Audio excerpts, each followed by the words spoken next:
Hello दोस्तों, स्वागत है आपका मेरे यूट्यूब चैनल परीक्षा प्लान में। आज की वीडियो में सीटेट एग्जाम के लिए सामाजिक अध्ययन के महत्वपूर्ण प्रश्नों पर चर्चा करेंगे। सामाजिक अध्ययन के लिए आज की ये तीसरी वीडियो है। 2 वीडियो आ चुकी हैं। यदि आप लोगों ने वो वीडियो नहीं देखी है तो वो वीडियो आप देख सकते हैं। डिस्क्रिप्शन बॉक्स में वीडियो का लिंक दिया है। तो चलिए वीडियो को शुरू करते हैं और आते हैं प्रश्नों पर। पहला प्रश्न है, निम्नलिखित में से कौन राज्यसभा सदस्यों का चुनाव करता है? पहला विकल्प है विधानसभा निर्वाचित क्षेत्रों के मतदाता, दूसरा विकल्प है संसदीय निर्वाचन क्षेत्रों के मतदाता, तीसरा विकल्प है लोकसभा के सदस्य और चौथा विकल्प है विधानसभा के सदस्य। तो इस प्रश्न के लिए चौथा विकल्प सही है। राज्यसभा के सदस्यों का चुनाव विधानसभा के सदस्यों द्वारा किया जाता है, जिन्हें विधायक कहा जाता है। इन्हीं के द्वारा राज्यसभा के सदस्यों का चुनाव किया जाता है। अगला प्रश्न देखते हैं, भारत द्वारा निम्नलिखित में से किस शासन प्रणाली को अपनाया गया था? पहला विकल्प है संसदीय और एकात्मक, दूसरा विकल्प है राष्ट्रपति और संघीय, तीसरा विकल्प है राष्ट्रपति और एकात्मक और चौथा विकल्प है संसदीय और संघीय। तो भारत सरकार द्वारा जिस शासन प्रणाली को अपनाया गया था वह संसदीय और संघीय थी। चौथा विकल्प इसमें सही है।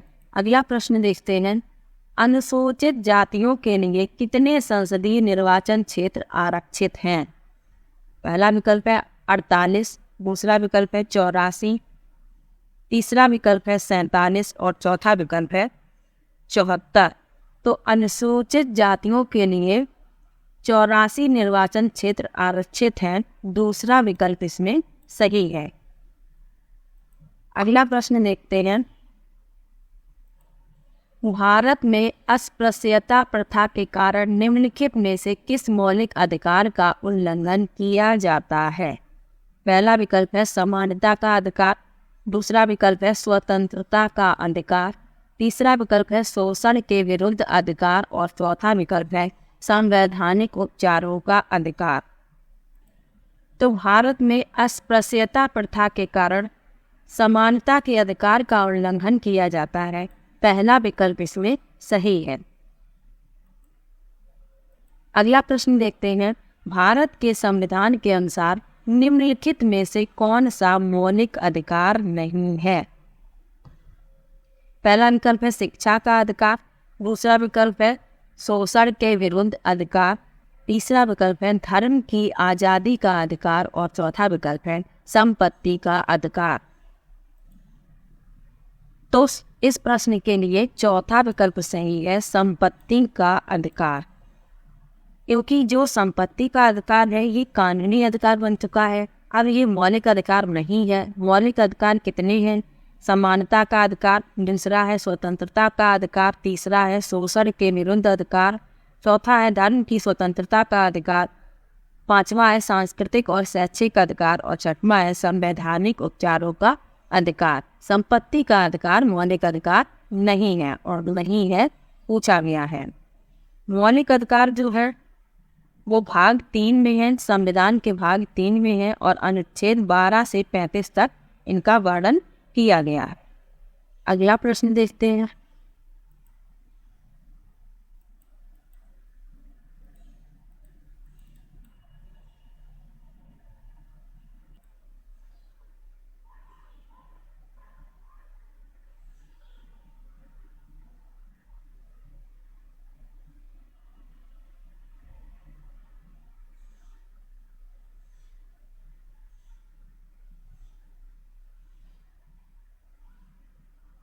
अस्पृश्यता के आधार पर भेदभाव को संदर्भित करती है। यहाँ फिल करना है इसमें। पहला विकल्प है शारीरिक विकलांगता, दूसरा विकल्प है लिंग, तीसरा विकल्प है जाति और चौथा विकल्प है वंश। तो जो अस्पृश्यता है वह जाति के आधार पर भेदभाव को संदर्भित करती है। तीसरा विकल्प इसमें सही है। अगला प्रश्न देखते हैं, मुख्यमंत्री को कौन नियुक्त करता है? पहला विकल्प है राष्ट्रपति, दूसरा विकल्प है प्रधानमंत्री, तीसरा विकल्प है राज्यपाल और चौथा विकल्प है उच्च न्यायालय के मुख्य न्यायाधीश। तो मुख्यमंत्री की जो नियुक्ति है वो राज्यपाल के द्वारा की जाती है। सी विकल्प इसमें सही है। मुख्यमंत्री को राज्यपाल नियुक्त करता है। अगला प्रश्न है, राज्यपाल को कौन नियुक्त करता है? पहला विकल्प है प्रधानमंत्री, दूसरा विकल्प है मुख्यमंत्री, तीसरा विकल्प है भारत के मुख्य न्यायाधीश और चौथा विकल्प है राष्ट्रपति। तो राज्यपाल की जो नियुक्ति है वो राष्ट्रपति द्वारा की जाती है। राष्ट्रपति जो है वो राज्यपाल की नियुक्ति करते हैं। चौथा विकल्प इसमें सही है। अगला प्रश्न देखते हैं, प्रधानमंत्री का चुनाव कौन करता है? पहला विकल्प है मंत्रियों की परिषद, दूसरा विकल्प है मुख्यमंत्री, तीसरा विकल्प है सांसद और चौथा विकल्प है सांसद और विधायक।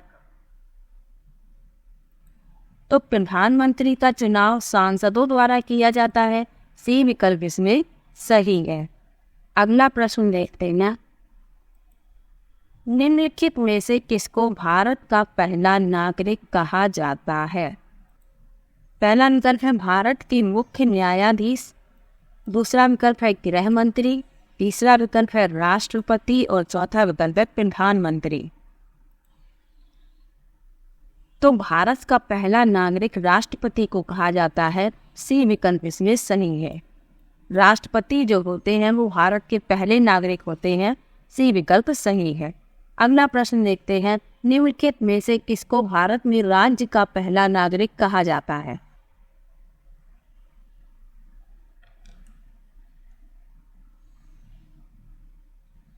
अगला प्रश्न है, निम्नलिखित में से किसको भारत में राज्य का पहला नागरिक कहा जाता है? अब राज्य की बात हो रही है तो पहला विकल्प है उच्च न्यायालय के मुख्य न्यायाधीश, दूसरा विकल्प है गृह मंत्री, तीसरा विकल्प है राज्यपाल और चौथा विकल्प है मुख्यमंत्री।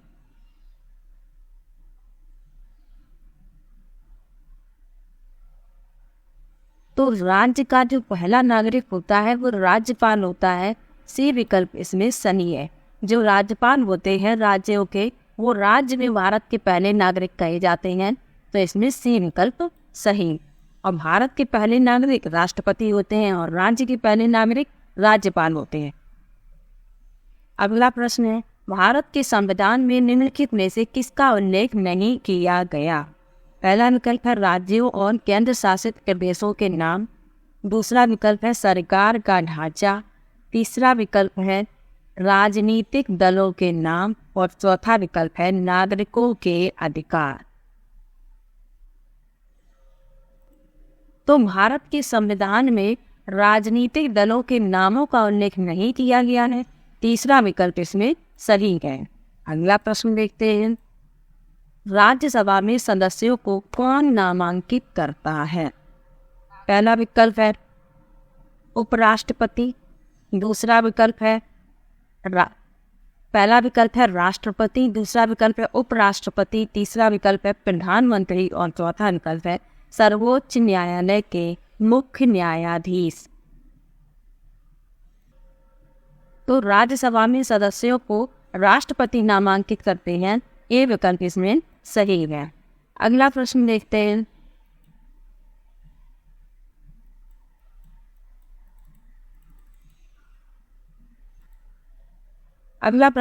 हैं, निम्नलिखित में से कौन भारत की संविधान सभा का अध्यक्ष था?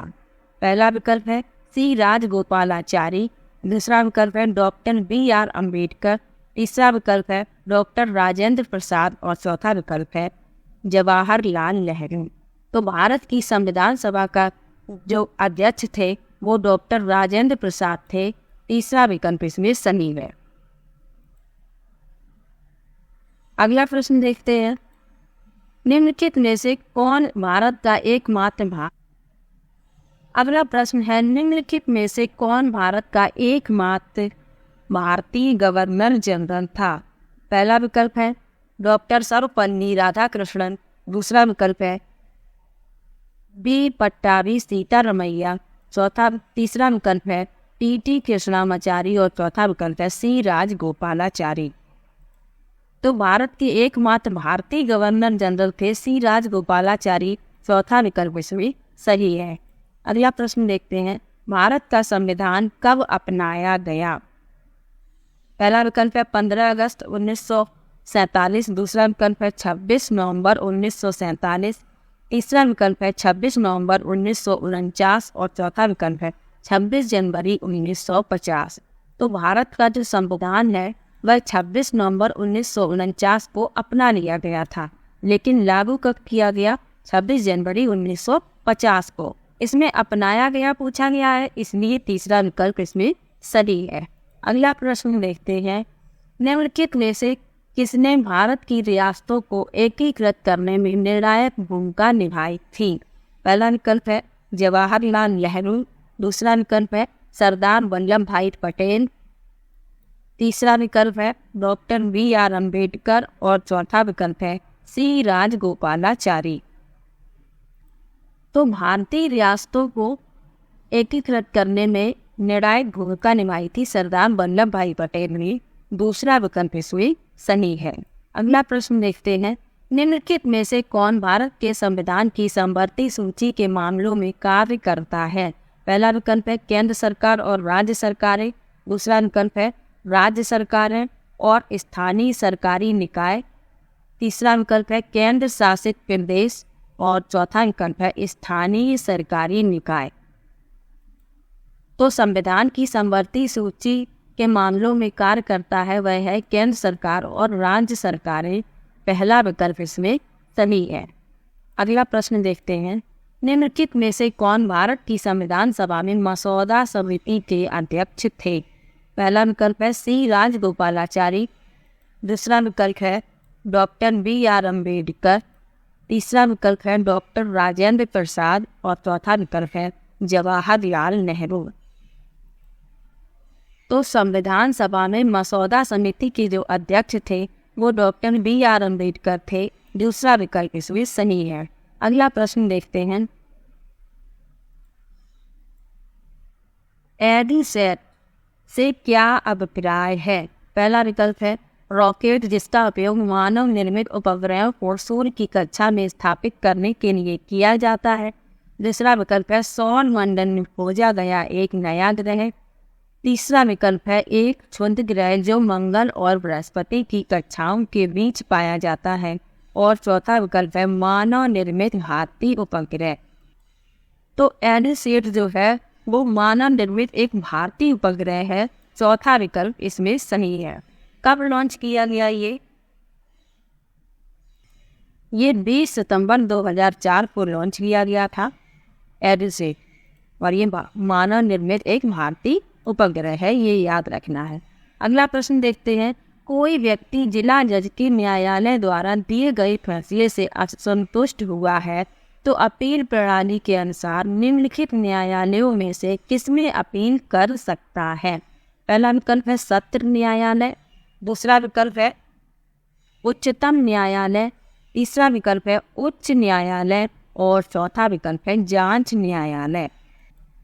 तो यदि कोई व्यक्ति जिला जज के न्यायालय द्वारा दिए गए फैसले से असंतुष्ट है तो वह उच्च न्यायालय में अपील कर सकता है। तीसरा विकल्प उसमें सही है। अगला प्रश्न देखते हैं, भारतीय संसद पर दिए गए A और B कथनों पर विचार कीजिए। कथन A लिखा है, कोई भी राजनीतिक दल जिसके पास लोकसभा में कितने भी संसदीय सदस्य हो वह सरकार बना सकती है। दूसरा कथन लिखा है, लोकसभा, राज्यसभा और राष्ट्रपति संसद के अंग हैं। तो इस प्रश्न में कथन A जो है वो पूरी तरीके से गलत है, लेकिन कथन B जो है वो सही है। तो A गलत और B सही है, इसलिए इसमें दूसरा विकल्प सही होगा, केवल D सही। अगला प्रश्न देखते हैं, नीचे दिए गए कथन का पठन कीजिए। सत्ता के दुरुपयोग की रोकथाम के लिए भारतीय राज्य कई नियंत्रण और संतुलन रखता है। ऊपर दिए गए कथन में भारतीय राज्य के अर्थ को प्रदर्शित करने वाले सही विकल्प का चयन कीजिए। पहला विकल्प है भारतीय केंद्रीय सरकार, दूसरा विकल्प है भारतीय अधिकारी तंत्र, तीसरा विकल्प है कोई भी राज्य सरकार और चौथा विकल्प है भारतीय राजनीतिक व्यवस्था। तो इस प्रश्न के लिए चौथा विकल्प सही है, भारतीय राजनीतिक व्यवस्था। भारतीय राज्य का जो अभिप्राय है वह भारतीय राजनीतिक व्यवस्था से। अगला प्रश्न है, निम्नलिखित में से क्या प्रतिनिधि लोकतंत्र की विशेषता नहीं है? पहला विकल्प है मतदान द्वारा प्रतिनिधि का चुनाव, दूसरा विकल्प है प्रतिनिधियों के हाथ में निर्णय निर्माण की प्रक्रिया, तीसरा विकल्प है जनता की निर्णय निर्माण की प्रक्रिया में प्रत्यक्ष सहभागिता, और दूसरा विकल्प है जनता को मतदान का अधिकार। तो विशेषता नहीं है पूछा गया है, इसलिए तीसरा विकल्प सही होगा, जनता की निर्णय निर्माण प्रक्रिया में प्रत्यक्ष सहभागिता। अगला प्रश्न देखते हैं, भारत के किस क्षेत्र को छोटा तिब्बत कहा गया है? पहला विकल्प है लद्दाख, दूसरा विकल्प है अरुणाचल प्रदेश, तीसरा विकल्प है सिक्किम और चौथा विकल्प है हिमाचल प्रदेश। तो छोटा तिब्बत जो है वो लद्दाख को कहते हैं, पहला विकल्प इसमें सही है। अगला प्रश्न देखते हैं, भारत में अपील प्रणाली या पौनवार्षिक प्रणाली किसे कहते हैं?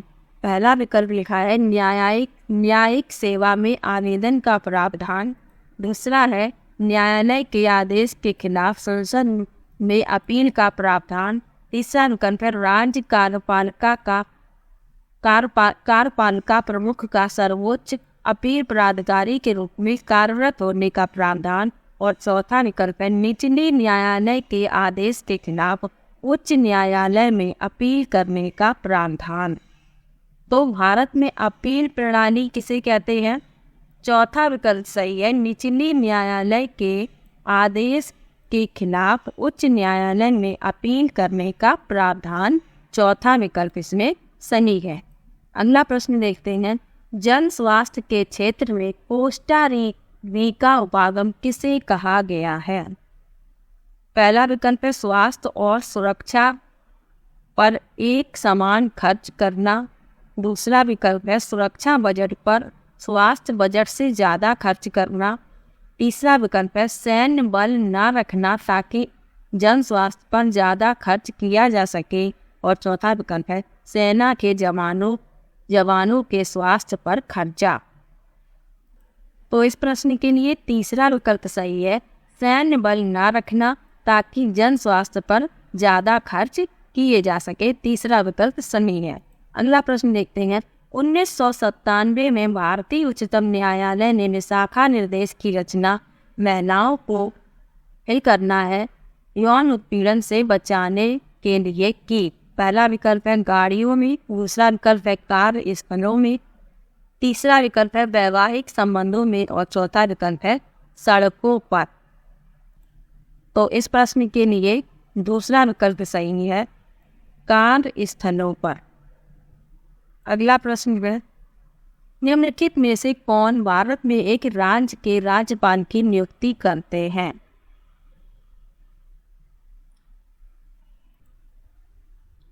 पहला विकल्प है विधानसभा के सदस्य, दूसरा विकल्प है संसद के सदस्य, तीसरा विकल्प है केंद्र सरकार, और चौथा विकल्प है अटॉर्नी जनरल।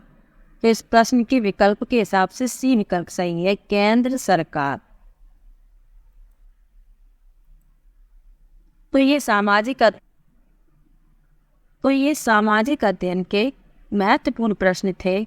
यदि इन प्रश्नों की PDF आपको चाहिए तो आप मेरा टेलीग्राम ग्रुप ज्वाइन कर सकते हैं। अभी इस पर PDF अपलोड नहीं की हैं, जैसे ही PDF तैयार हो जाएंगी उस पर अपलोड कर दी जाएंगी। वीडियो कैसा लगा कमेंट बॉक्स में ज़रूर बताइएगा। वीडियो को लाइक और चैनल को सब्सक्राइब करना मत भूलिएगा। Thank you.